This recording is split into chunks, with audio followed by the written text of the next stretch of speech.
বিশ্বের অন্যতম ব্যস্ত আর পর্যটকদের প্রধান আকর্ষণ নিউ ইয়র্কের টাইমস স্কয়ার।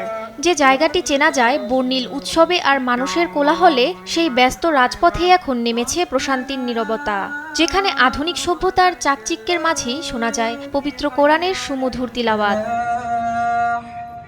টানা পঞ্চম বছরের মতো এ ঐতিহাসিক চত্বরে আয়োজিত হয় রমজানের বিশেষ তারাবিহ নামাজ। ভেদাভেদ দূরত্ব ভুলে একই কাতারে কাঁধে কাঁধ মিলিয়ে শত শত মুসল্লি সিজদা দিচ্ছেন পরম করুণাময়ের দরবারে। টাইমস স্কয়ারের আকাশচুম্বী বিলবোর্ডগুলোর নিচে এ দৃশ্য এক অনন্য ভ্রাতৃত্বের হাতছানি।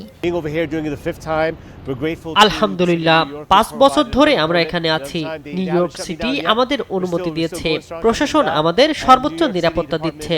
আমরা চাই এই শান্তির বার্তা ছড়িয়ে পড়ুক।